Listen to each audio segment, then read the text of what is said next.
Hello, everyone, and welcome to another episode on Football Talk Podcast. My name is Ozzy, and I'm your host for today's show. Match week 2 was an interesting moment in the Premier League. Lots of talking points, lots of drama in regards to VAR, and also some big talking points in other games. So, what we'll do today is we'll begin with the first game, and that is Aston Villa versus Arsenal. Now, this was a statement win for the Gunners as they faced a very strong team in Aston Villa and managed to get the victory with a 2-0 result.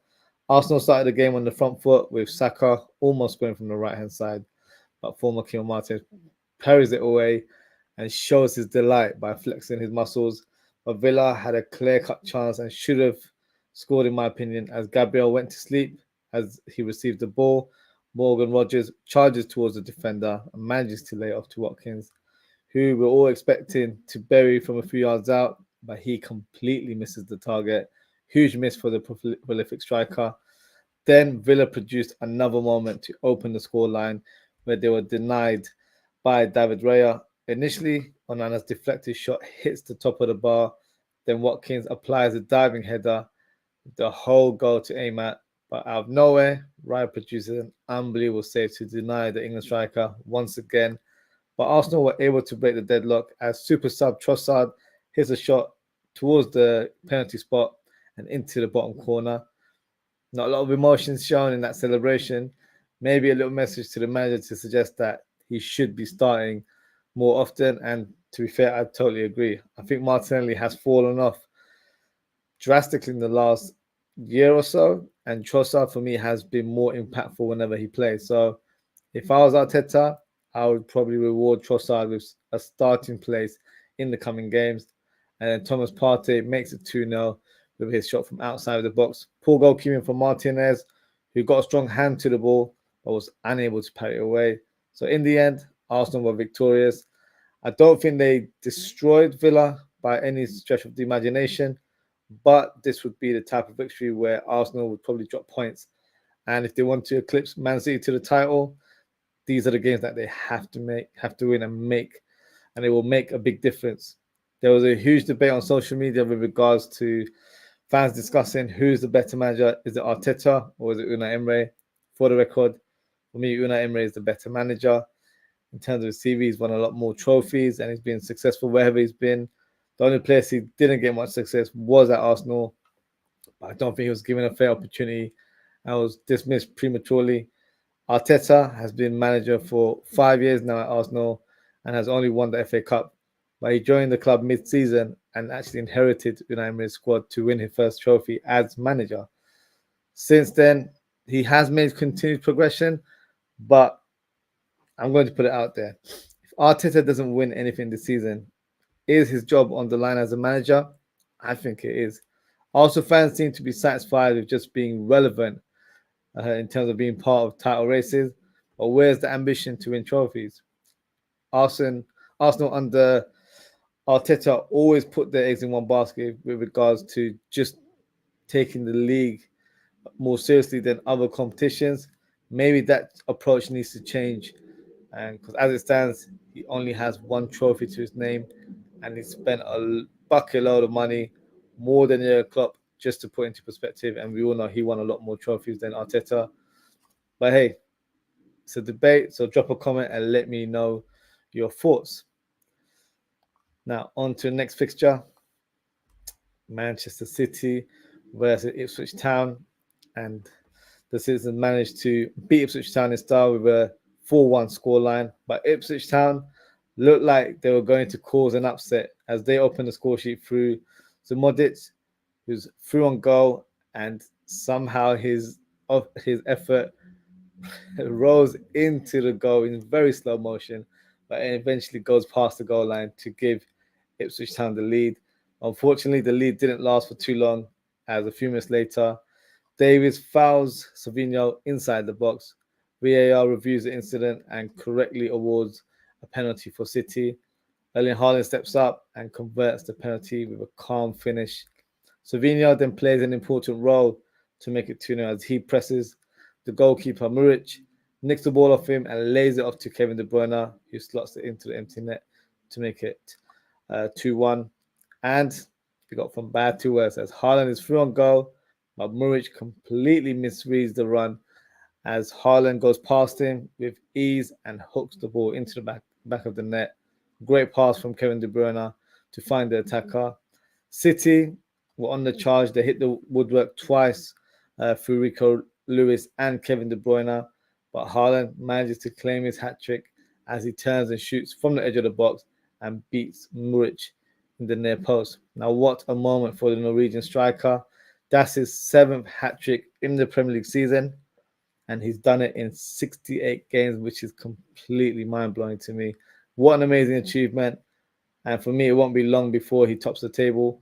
Former City legend Aguero has the highest tally when it comes to hat-tricks with 12 in total. But overall, a great win for the citizens, 2-2, and looks like they haven't even hit the gears yet.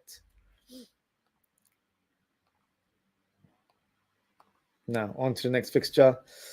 Liverpool versus Brentford, and what a win for Liverpool in Arne Slot's first competitive game at Anfield, beating Brentford 2-0.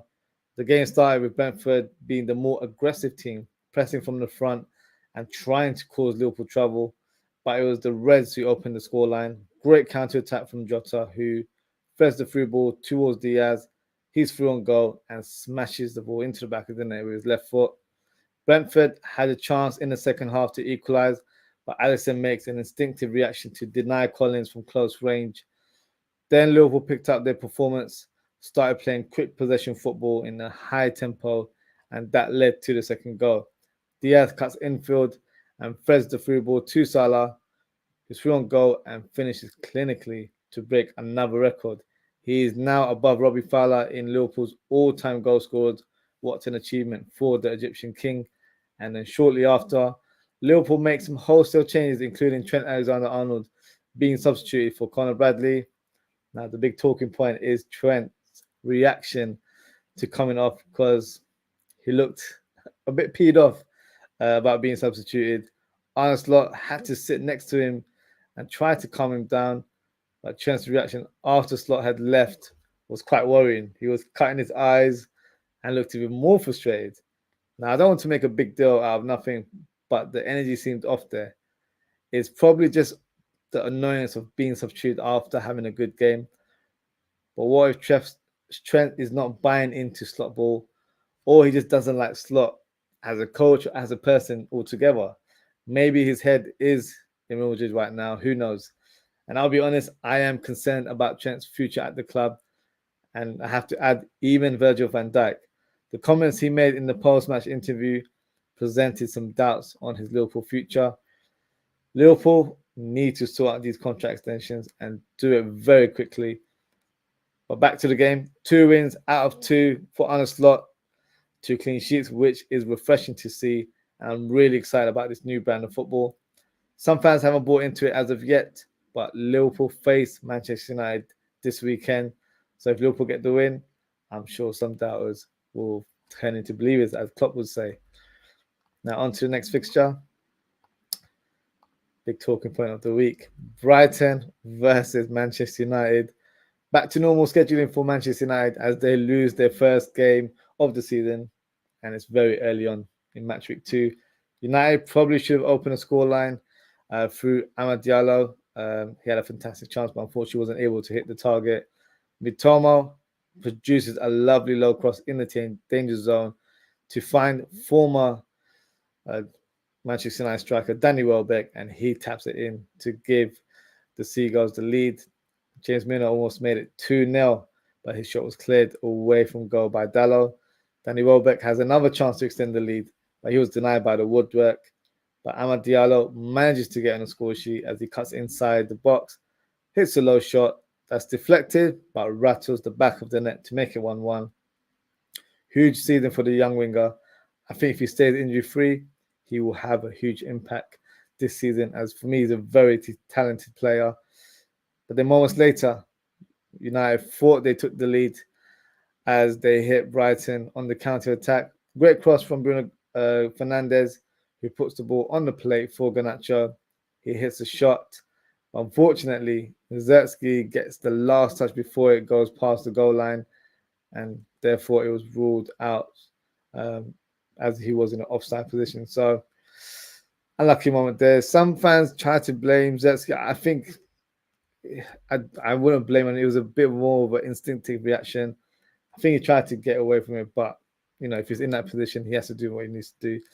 But on the 95th minute, the knockout punch came from Joao Pedro. Great cross from Adingra, who finds Pedro on the near post, and he heads it to ground it into the goal to give his team all 3 points. Not a great afternoon for Manchester United, but they can make it right in the following fixture. The only problem is they face the mighty Reds, Liverpool FC, which for me as a Liverpool fan, I'm really looking forward to this game, and it's so early in the season as well. Next fixture, Tottenham versus Everton. Now, Tottenham get their first home win on the board as they thrash Everton 4-0. Pickford was certainly kept busy from the opening minutes as he denied Pedro Porro, and then he denied Heung-min Son from opening the scoreline. But it wasn't long before Spurs broke the deadlock as Bissouma smashes his shot from outside of the box, posting in to make it 1-0. And what a strike from the midfielder. Pickford then had an absolute shocker as his first touch was very heavy, pretty much gave it away to Heung-min Son, and he was able to create an opportunity and hit the back of the net to make it 2-0. Argentine defender Christian Romero makes it 3-0 after scoring a header, crossbar and in from a Maddison corner kick. The Spurs captain makes it 4-0 and scores his second goal of the day, and as he hits a low shot in the near post to give Tottenham fans something to cheer about. What a performance from Tottenham as they beat the Toffees in style. Everton, on the other hand, have a lot of work to do. I think they desperately need some reinforcements all over the pitch. So if they can add to the squad, it could help in terms of change the outcome of their season. But as it stands, I feel like this will be the season where they could face the drop. Now, on to other games. Let's talk about this fixture right here. Crystal Palace versus West Ham. Huge win for the Hammers after losing to Villa in the opening game. They managed to beat Palace 2-0 at Selhurst Park. Palace produced enough chances for me through Eze Mateta to open the scoreline, but Eze, unlucky not to score. He was the closest by smashing the crossbar from outside of the box. But then in the second half, West Ham take the lead as Palace were unable to clear the lines, and Souček drives into the box and hits the back of the net with a left-footed strike. The Hammers then make it 2-0 as Bowen goes on a run from a counter-attack and absolutely smashes the ball into the corner. No chance for the Palace keeper. The Eagles have lost back-to-back games, but there's still hope as they, for me, just missed out on the win last week against Brentford, and this week, I think West Ham were just a bit more clinical in front of goal. They've also lost Anderson to Fulham, which for me is a huge blow, and I'm quite surprised that Palace have let him go. So they will need to add some more players before the end of the window and try to keep hold of Gay, who's also gathering up a lot of interest from other clubs. Next fixture, Fulham versus Leicester City. They were able to get their first home win in Craven Cottage against Leicester City with a 2-1 victory. And what a debut for the record signing Emile Smith-Rowe. The midfielder went on an amazing run from the left channel, cuts in and hits a fantastic strike into the corner. Personally, I'm so pleased that he made the move to Fulham. He was wasting his career being on the fringes at Arsenal. So now he has the chance to make a name for himself. And I think he's going to have a great season for Fulham. Leicester City then equalised through a phased header from a corner kick. But then Fulham get the winner through another former Arsenal player, Alex Iwobi. He drives with the ball from the left channel, hits a low shot, not the cleanest of strikes, but it hits the back of the net, and that's all that matters. So 3 points for Marco Silva and his boys. Southampton versus Nottingham Forest. Huge win for Forest as they beat Southampton 1-0. Forest produced a high volume of chances and probably should have extended the scoreline, but the winning goal came through Morgan Gibbs White. His header initially got blocked by Sugawara, but the clearance only got as far as Gibbs White, who scored from the rebound. Southampton will need to perform a lot better if they want to give themselves any chance to survive in the Premier League. Now, Bournemouth won, Newcastle won. Both teams had to settle for a point in the end. All eyes were on new Bournemouth signing Evan Nielsen before the game, as the new record signing made his debut, and he played a role in the winning in the first goal, I should say, in the first half.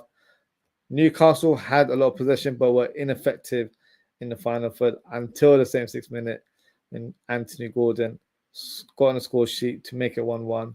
Bournemouth looked like they got the winner through an Odara header, but the goal was chalked off by VAR, who identified a handball with the finish, and I totally disagree with this one. I feel like it hit his shoulder, and it's still quite debatable in terms of which part of his arm that it touched. And when it comes to these sort of rules, if it's not clear cut, it shouldn't be given, and the attacking side should get the benefit of the doubt. But unfortunately, it wasn't to be. And then moments later, Joe Linton produced a clothesline from hell on the goalkeeper Neto, and only received the yellow card, which for me it was the wrong decision. Should have got a red card all day long.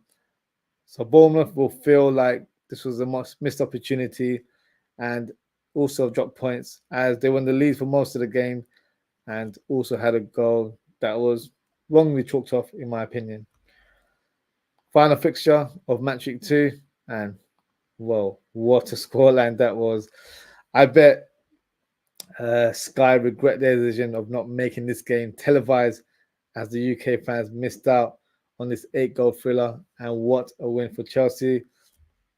So let's just go through the goals. Chelsea opened the scoreline in a matter of minutes as Jackson scores a header in the near post. He has some interesting words to say to a former Chelsea player in John Obi Mikel. I'll leave it at that. It's a bit explicit. Wolves equalised through a finish by Cunha. Great play from Ait Nouri in the build-up. Cole Palmer then makes it 2-1 with a sublime dinked finish. Probably the best goal of the game, in my opinion. New signing, Strand Larsen, opens his goal scoring account for Wolves with a diving finish to make it 2-2. Madueke gets on the score sheet with a deflective finish to make it 3-2. He then makes it 4-2 again. This time it was a clean finish with his right foot. And then Madueke seals his hat-trick with another right foot finish, another class assist there from Cole Palmer, who was sublime throughout this game. And to top it all off, new signing Joao Felix gets on the end of a Neto cross and smashes the ball into the top corner to score on his debut for the second time. So what a chaotic game this ended up being. Does this change my perception of Chelsea as a team? Not really. I think Wolves were quite poor, especially on that left side. As great as Ait Nouri is as a player, he was exposed from a defensive point of view. So just a good day in the office for Chelsea, a bad one for Wolves. Doesn't change the outlook in terms of how I feel like they'll do this season. But we'll discuss Premier League predictions possibly next week after the transfer window. So yeah, so look out for that show. And that is the end of our match week 2 review. We've just got a few comments here. So we've got Nick. He says, hi, big up Nick. He says, Villa were wasteful in front of goal. Oh, they were. They were really wasteful in front of goal. Watkins surprisingly missed 2 easy chances. Had those been converted, different ballgame altogether. But yeah, I do agree. I think if Villa were more clinical, it would have been a completely different outcome. So despite it being a statement win for Arsenal, I think you have to say Villa just weren't on top of their game as well. So yeah, I agree with that comment there. And Nick has also said Chelsea were frightening in the second half. They were. But is it something that, it's a turn of leaf in terms of this new team? I'm not too sure. I just feel like Wolves were pretty abysmal and they took advantage. So fair play to them. And then Nick also said City usually start slow, but this season looks like they are already sprinting.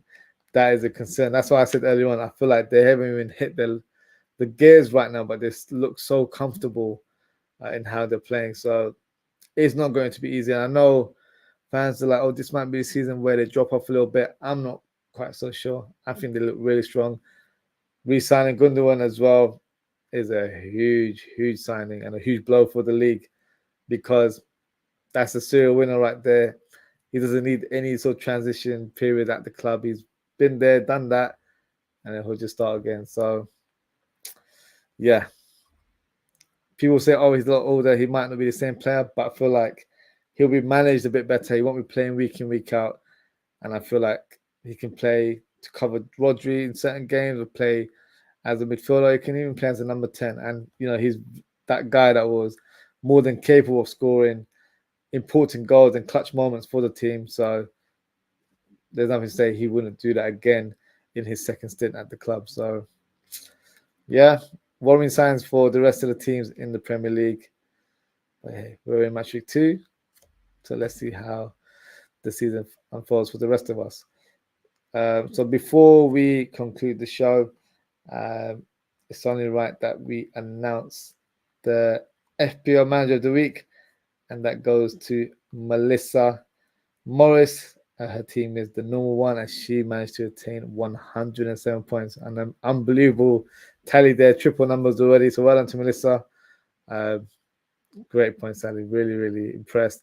I managed to get 74 points. So, yeah, I'm not hugely impressed with what I did. So what we'll do, we'll present the league table, and then we'll see who tops the table. So due to her great week in match week 2, Melissa Morris has moved up to top position, the normal one. In second place, you've got Kofi Humble. In third, you've got Ibrahim Rashid with Sparky Cripps. And then in joint third, I guess, is Handy Abda with Forrest Gum. And then you've got Jake Harrison. Brexit means exit in fifth position there. Mujini Alex in joint fifth. Kwame Levels has dropped to 7th position. Rich and Ponsa, shout out to Rich. With BG United, he's moved up to 8th. Huena Malik, Tar very much, has moved up to 9th position. And Bill Samni Tawfiq has dropped to 10th. And then you've got Frankie Dominic in joint 10th position as well with DZKR team. So, where am I? I'm all the way in 29th position. So, yeah, I've got a lot of work to do, even at this stage of the season. But hey, we'll get through there at some point. Just got a few more comments here. From Jason Kaka, says, yo, can I ask a question? Feel free to drop your comment. Ask whatever you like, Jason. Steve says, let's go, champ. Let's go, Steve, indeed. And then Nick just saying hi to Steve and to Jason. And Jason's question is, if you make a transfer and it costs you 8 points, if you use a free hit, will it cancel out the 8 points? If you make a transfer and it costs you 8 points, I think it will. Unless the rules have changed, I believe that should be fine. With a free hit, you can make unlimited transfers from what I know. So don't quote me on it, but I feel like you should be fine. The best thing to do is make those changes, and just before you confirm it, I think on the final screen, it should tell you what happens in terms of your tally. So, yeah, I think you should be fine, but I haven't done that sort of move on FPL. So, yeah, don't quote me on it. But I think you can, to be fair. And then Steve says, my Sunday league team beat Wolves. Chelsea manager gets sacked by December. Yeah, I said that he will definitely be the first manager sacked in the Premier League by far. So, yeah. And Jason says he forgot. Yeah, it's all good. It's all good. But yeah, I wouldn't suggest doing a free hit so early in the season. Just kind of work with what you have and then see what you can do, because there will be a lot of game weeks coming up where it'll be like double headers. So then you can use your free hit to make changes there. So yeah, see what you can do. But I wouldn't make too many wholesale changes or go into minuses because you want to, make extra transfers because you maybe missed out on a certain player. But yeah, feel free to do what you need to do for your team. But I would just suggest maybe just take your time with it. FPL it's a marathon, not a sprint. So yeah, just one for your FPL team there. What we'll do before we end the show, we can review the fixtures of match week 3, and I'll give you my prediction for those games. So let's begin. So Arsenal face Brighton, midday kickoff, so live on TNT Sports in the UK. I think Arsenal will get this win. In terms of the scoreline, I'm going for a 2-1 victory. Brighton have shown some good form to be under their new manager, so I have been impressed with what they've produced so far. I think Arsenal will just edge it, to be honest with you. And Brentford versus Southampton. Despite losing to Liverpool, I thought they were quite decent, to be fair. I think their attack of MW2 and Wissa as a collective will be too much for Southampton. So I'm going for a 2-0 victory for Brentford. Everton and Bournemouth. But Bournemouth weren't too bad. I probably felt like they deserved their win against Newcastle in match week 2. Everton have been woeful. I'm not just speaking because I'm a Liverpool fan. They've been pretty shocking. And I just don't know where the goals are going to come from. So even though it's at Goodison Park, I'm going for a 1-0 victory for Bournemouth. Ipswich Town versus Fulham. So a home fixture for the Tractor Boys there. I'm going to go for an away win. I think there's like a good feel factor at Fulham right now with Smith Rowe there, Alex Iwobi. I'm also hearing Leon's Ryan Cherky could be a potential signing this week, which is outrageous. And Fulham are always that team that make a random signing that just comes out of the blue, and Cherky is definitely one of them. So can't lie, I'm a bit jealous of that signing. That is a top player. Whether it gets finalized remains to be seen. But from what I've heard, I think they've almost agreed a deal. I think it's around just under 20 million. So yeah, good signing if it happens. Definitely one to add if you got your FPL team. In terms of the game, I'm going to go for a Fulham win. I'm going to go for a 2-1 victory. Leicester City versus Aston Villa. Despite Watkins misfiring, I think he'll come good and possibly in this game, in fact. So I'm going to go for a 2-1 victory for Aston Villa as well. Nottingham Forest versus Wolves. This will be a tough game. I think this will end up as a draw, and I'm going to predict a 1-1 result. West Ham versus Man City at the London Stadium, 5:30 kickoff on the Saturday. I'm going to go for a City win. I think the score will be 3-2. I think it will be a game full of goals. I think it'll be an open game, so it'll be interesting to see what happens. And then Sunday games, we've got Chelsea versus Palace, 1:30 kickoff. 1:30 is such an odd time. Okay. It's normally 2 o'clock kickoffs, but yeah. So we've got 2 games, and it looks like Chelsea aren't even televised. That's the second week in a row that Sky have just dismissed their importance in the viewing there. So in terms of that game, yeah, sorry, Palace fans. I think Chelsea will get the win. I think it will be a 2-0 2-0 victory. Newcastle versus Tottenham, that's a great game. I'm going to go for an away win. I think Spurs will win 2-1. And this is the big one. Manchester United versus Liverpool. You know, I'm a Red, so I'm a Liverpool fan. We're both Reds, aren't we? So 2-0 seems to be the nice scoreline for Liverpool right now. So I'm going to go for a 2-0 win for Liverpool as well. So that's my prediction. Let's see how accurate I am, and we can discuss it in the next show next week. Just got a few comments here from Steve, who says centre-back transfer merry-go-round about to start, i.e. Gay to Newcastle, Gomez to Palace, Maguire to West Ham. Well, I didn't know about the Maguire to West Ham. Yeah, I saw the reports today in regards to Joe Gomez being a strong contender to sign for Palace. I mean, from a personal point of view, And I don't mean no disrespect to Palace. I feel like he's good enough to play for a team that plays European football. But at the same time, I think it's more of a personal move for him where he returns to South London. He's a South London boy, so plays for a team that, to be fair, are exciting. They're up and coming in terms of the new coach that they have. I'm intrigued to see what the transfer fee is, because if they're selling Gay for 60, 70 million, I want a big chunk of that, maybe even all of that, if I'm being honest with you. So let's see what happens. Steve, you got to tell me if this is true or not. He's commented saying Nunes swapped deal with Brentford. Rumors going around the city. Steve, you got to let me know if there's any truth to that. Who's your sources? Because can I be shameless? I will accept that deal, you know. Nunes, for me, just doesn't fit the style of play for Arne Slot.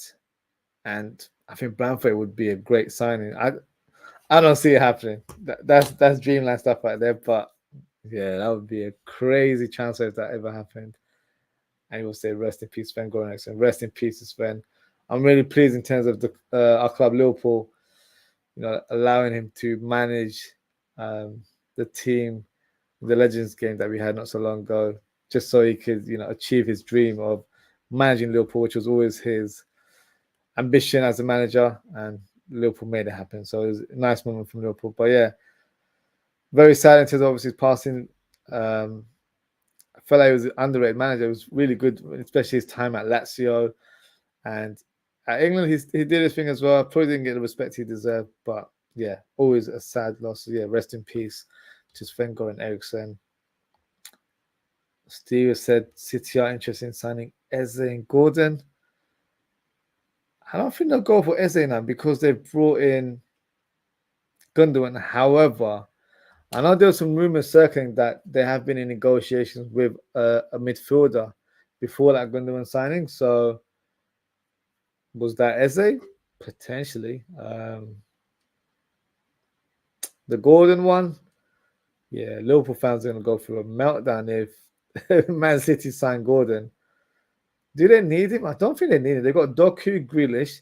Savinho looks like one hell of a player. I know he plays on the right wing, but I feel like they're pretty much sorted in the wide roles. I know Oscar Bob is out for 3 to 4 months, but he's a right-sided winger. So, yeah, I don't think they need him, but let's see. I'm not too sure on that one. Brighton, Steve says, Brighton signed another quality player, Matt O'Reilly. Liverpool should have got him. I know you mentioned him in the last show. So, yeah, I'm intrigued to see how he does for Brighton. But, yeah, you have mentioned him before. I haven't seen much of him, to be fair. Steve also said, can Liverpool offer Nunes plus cash on top for Osimhen? I don't think we're looking to spend big like that, to be fair. But I have to be honest, I don't think Nunes has a long future at the club. So I wouldn't be against that. It's an interesting one because the relationship between Osimhen and Napoli has broken down. I think I can't remember because I covered this last week. Originally they were asking for like 100 million. Now I think they're willing to settle for about 70 to 80 million. So if we put Nunes in the deal and added, I don't know, 30 million on top, would they accept it? Who knows? I think that'd be a great deal. I think they'd find a great replacement in Darwin Nunes, and we'd get a better striker in Osimhen. So, yeah, on paper, that would be the perfect swap deal. Just don't see it happening, unfortunately. And then Barca still interested in Diaz. Yeah, they got their own issues there. They haven't registered Danny Olmo in the squad as of yet. So it looks like they can't sign any other player until they get that sorted. So they'll still show interest. I think they'll probably come around to try and sign the player in the next window and possibly next summer. But until then, I think Luis Diaz remains as a Liverpool player. And then Steve's other comment is Tyler Morton wanted by Alonso. Can Liverpool ask for Nkappi in the deal? From what I've heard, it's a loan deal. So I'm sure there has been some sort of discussions with regards to Nkappi. I know we were in talks with the club last week when we were trying to conclude a deal for Sepp Vandenberg, but obviously he decided to move over to Brentford. I think Leverkusen needed to sell a player in order to facilitate that move. They weren't able to do so. But let's see. Hincapi would be a fantastic signing. He definitely ticks all the boxes. Hopefully, there's a need to be directly part of this deal, but hopefully, with discussions already taking place between two of the clubs, we can get a deal done over the line. But I don't know if you've heard the news today that Liverpool are in talks of signing Juventus winger Federico Chiesa. For me, that would be a fantastic signing. A risky one due to his injury record over the years. At 26 years old, able to cover the right wing position, which we've never had. So good cover for Mo Salah, but can also play across the front line. I'd be impressed with that signing. So whether it happens or not, we have to wait and see. We're hearing from reliable journalists like Fabrizio Romano suggesting that it's almost a done deal. I need some official news before I get excited. But I'll probably do a show tomorrow to discuss Chiesa and see where he fits in the team. And yeah, make sure to tune in tomorrow. So we'll definitely discuss the player in more detail. And that's I was going to say that's the last comment. We've got a few more comments here. So Nick says to Steve, you'll never walk alone. I was being respectful. And then Steve also comments saying, City selling Nunes. Oh yeah, I have heard that they are putting him in the shopping window, I guess.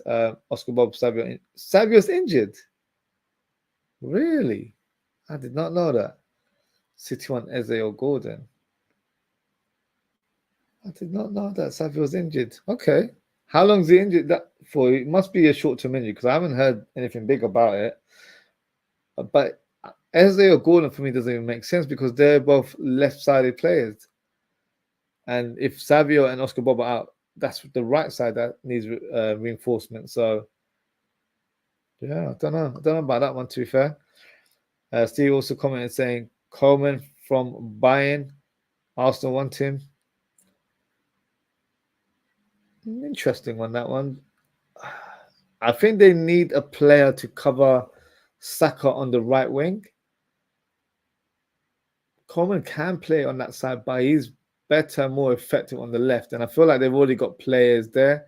There's already been sort of rumors circling that Raheem Sterling might be interested in move to Arsenal. And Mikel Arteta has said some positive words about him as well. So I can see that move happening more so than this, but you never know. And then Steve has also commented saying, Chiesa, great backup for Salah. His injury record is good. You know what? I think a lot of Liverpool fans are making a big deal of it. I'll cover it in the show a little bit more detail tomorrow.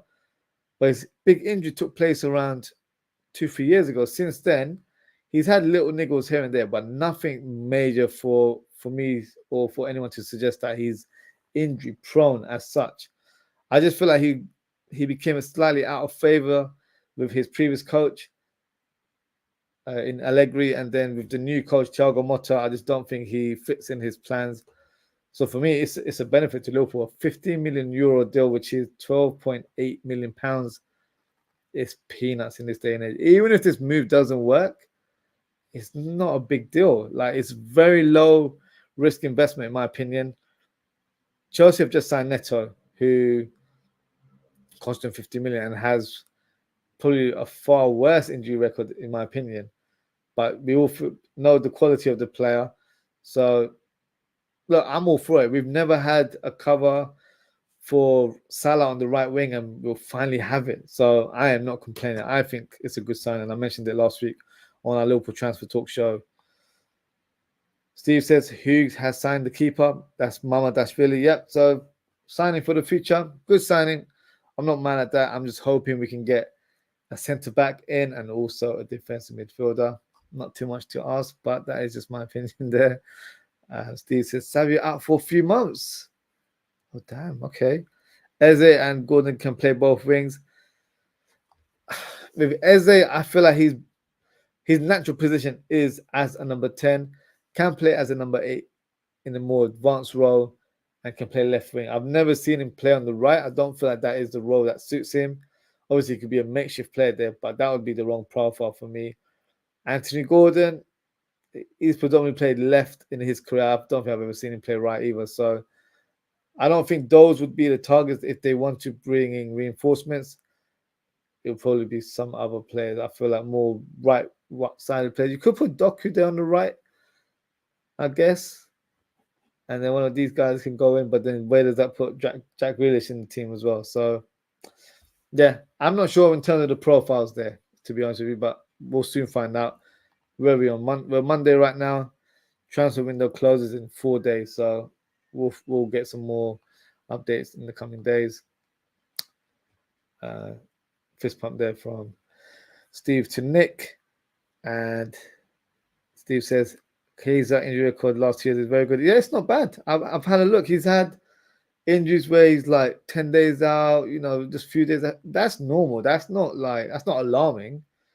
That's very normal. So he's not had a sort of long-term layoff since that big crucial injury he had in 2021-22. That's sort of, I think, 2-3 years ago. So no, I think it's a good signing.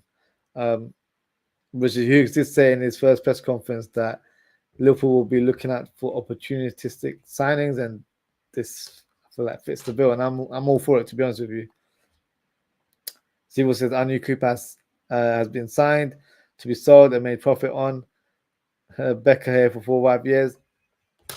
I'm looking at the other way. I think the new keeper has been signed to start off as an understudy for Alisson, which will actually mean that Kelleher departs next year, and then he'll be, playing alongside Alisson, and eventually in years to come will be number one at Liverpool, because he's 22, 23, which is very young for a goalkeeper. So even if Alisson stays for like another 3-4 years, he'll be 25, 26, and he'll still be regarded as a young keeper. So I think that's the plan for Mamadashvili. But for me, it's a good signing. It's a positive signing for the club. Especially when you see that type of keeper who, for me, will be the up-and-coming one in years to come. So we've got there early, so which is, good business there from Liverpool in the end. City sold Cancelo. They might throw 80 million at Kudus. Who have they sold Cancelo to? Well, check this out now. Let me quickly have a look. To Al Hilal. Okay. Very interesting. Did this happen today? Yeah, I've been out and about today, so I've not really been in tune with the signings, but this happened 2 hours ago, and they've agreed a 21.2 million deal with Al Hilal for defender Joao Cancelo. He was always going to depart the club. I think he seemed to have gotten a bit out of favour with Guardiola. Definitely, their relationship broke down. Sent him out on loan a couple of times to Bayern Munich and Barcelona. Things haven't worked at those clubs for whatever reason. So the Al Hilal move makes sense, I guess, in terms of the Saudi Pro League project there. So yeah, fair enough in terms of Cancelo going there. They might throw 85 million at Kudus. I hope not. That would be the perfect signing, if I'm being honest with you, Steve. Yeah, I hope not. Steve also said Ruiz, the keeper, linked to LFC. Is that Fabian Ruiz from PSG? I wouldn't mind him, I think he fits the profile in terms of what Arne Slot wants. Someone that can play as a deep playmaker, because that's what he did for Spain. He kind of played in that double pivot, or did kind of shift over there. I do feel like he'll be comfortable playing in the double pivot as well. So I wouldn't mind Fabian Ruiz. I think that'd be a good signing. It cost a bit, though, I would say. But yeah, Lukiba, he'd be a good signing. He's definitely a good profile. Whether it's realistic, I'm not sure. I think he's already said that he's happy to stay at the club, and Red Bull Leipzig aren't willing to send him right now. So who knows? Nick has comments saying to Steve, Cases is good at driving the ball forward, good attacking, good adding the attack. I believe so as well. I feel like having a player that can play on the right wing comfortably, for me, is a plus point. And he can play as a left winger, play as a striker if required. He can even play as a number 10. We play 4-2-3-1 now, so he will get a lot of game time. But the thing is, he won't be heavily used, or it won't be where he has to perform right away.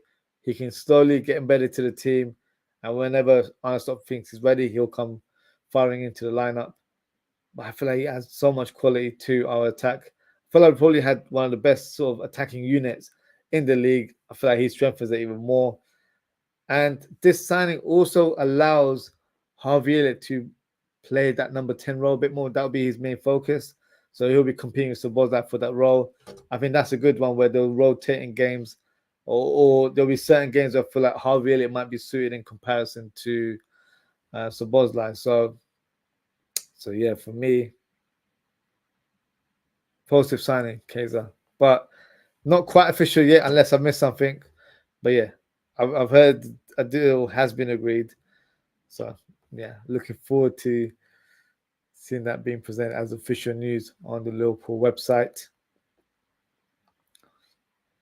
Steve also commented and asked, if you had the option, would you swap Jones with Ramsey for Villa? No, I would probably say they're on the same level at this day. I might even say Jones is slightly ahead. Ramsey, I would say 2 years ago, was supposedly going to be that guy. But from having injuries and all sorts, he hasn't really discovered that form. And I feel like Jones, whenever he plays for Liverpool, he's always played at a very good level.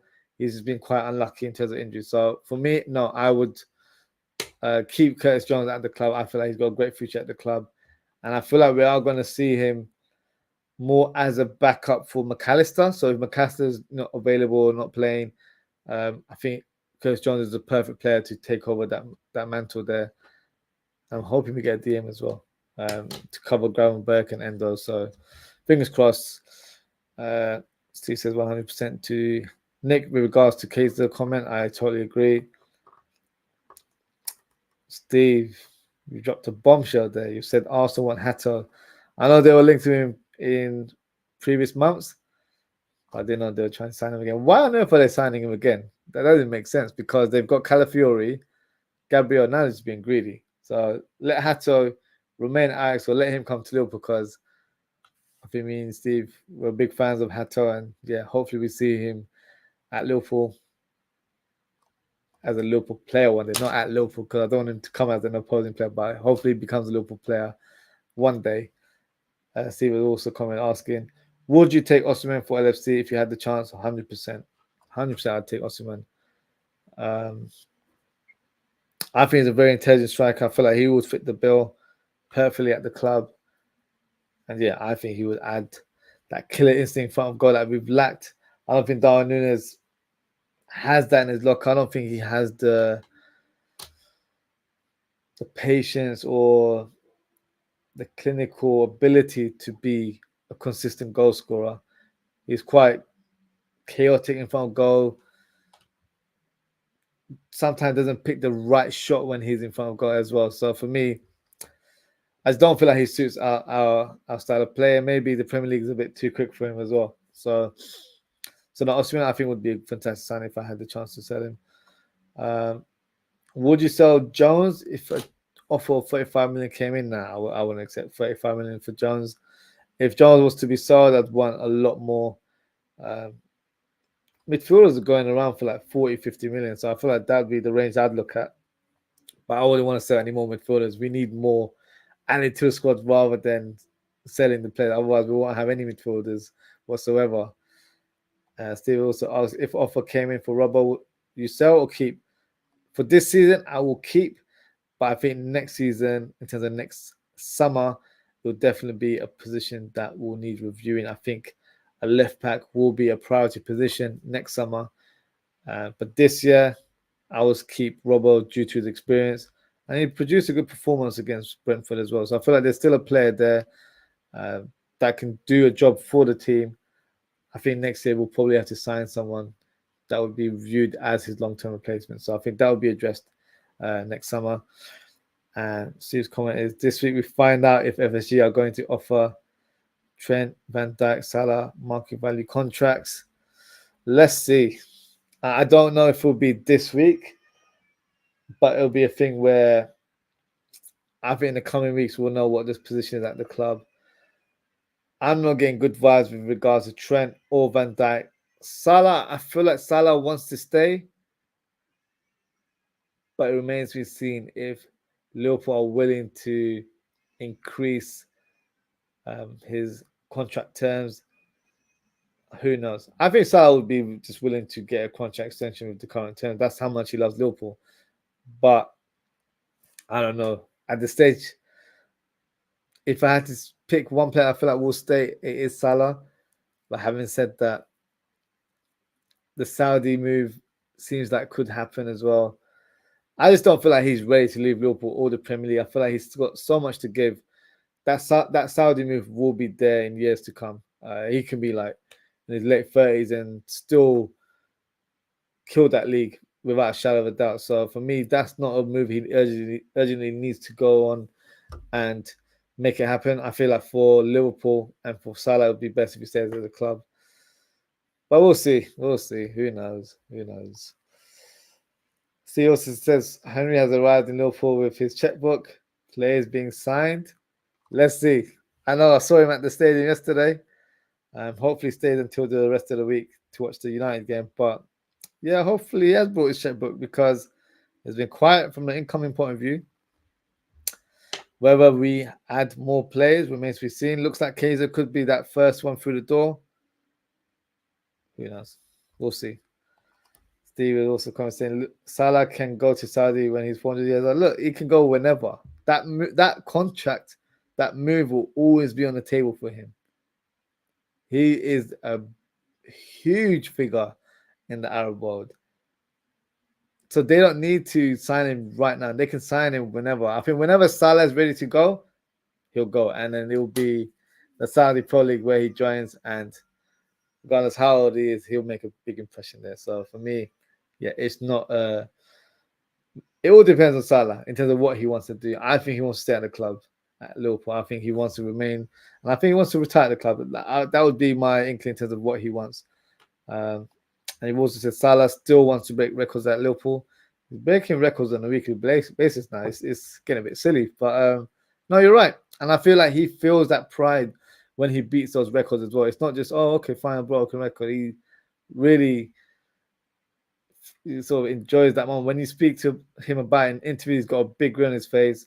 And I feel like that's what he's trying to leave. He's trying to leave a legacy at the club. So you will always remember his name in years to come. So that's why I feel like he's in no rush to leave the club. It's in FSG's ball. FSG's court now, where they've got the ball. They need to make sure that they're able to play the game and give him the terms that he needs, whether it's improved salary or whatnot. I couldn't care less. It's not my money. But I feel like you've got a global superstar right there. It needs to be where we need to do everything in our powers to keep him on board, because I still feel like he's such a lethal player and he's a world-class talent. Despite, he's not even old. People just make it seem like he's old. Like just 30, early 30s, he can still do it for a good few years at the top level, in my opinion. So, yeah, let's see what happens for Liverpool. Lots of rumors circulating, so hopefully we'll have a lot to discuss in the coming days. And that is it for today, guys. Thank you so much for tuning in. Thank you to Nick.